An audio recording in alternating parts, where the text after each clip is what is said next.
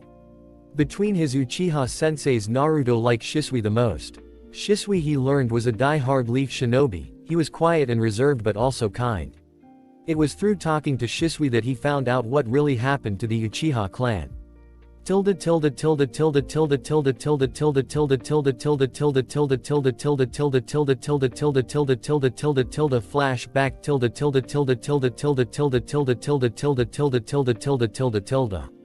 So, Naruto, tell me about yourself.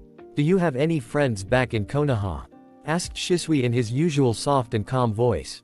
A few. I mean, there is Kiba, he's kind of a loudmouth like me, but he can be cool sometimes. Then there is Choji, he's nice to me for the most part.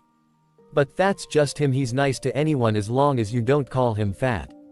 Then there is Shikamaru. He may be the laziest guy the first, no, but he is always willing to ditch class with me. Answered Naruto. Is there anyone else? Asked Shisui with a knowing look in his eye. Naruto thought for a minuet. Well, I suppose there is Sasuke. But he is more of a rival than a friend. Said Naruto with his head down. I was hoping you knew him, Naruto. Said Shisui. Why? Asked Naruto. Because he is my best friend's little brother. Said Shisui. At this, Naruto's eyes got big and he was about to say something, but Shisui stopped him. Listen, Naruto, what I'm about to tell you. You can never tell Sasuke, he would not take it well. Said Shisui, and so he told Naruto all about the Uchiha massacre. After he was finished speaking, Naruto was stunned. You mean Itachi killed his whole clan to prevent a coup? Asked Naruto with his jaw all but on the floor. Yes, Itachi loved the Leaf Village so much that the only one he could not bring himself to kill was his baby brother. Said Shisui with a sad look on his face. Naruto was now deep in thought. Could I kill my whole clan if I had to? Naruto asked himself. He honestly didn't know if he could. Wow, Itachi would have made a great Hokage. Thought Naruto. But something was bugging Naruto. Shisui-sensei, why did the Uchiha clan want to take over the village? Asked Naruto. What you have to understand, Naruto, is that very few people trusted my clan. When Madara Uchiha betrayed the leaf, lots of people wondered if we would too.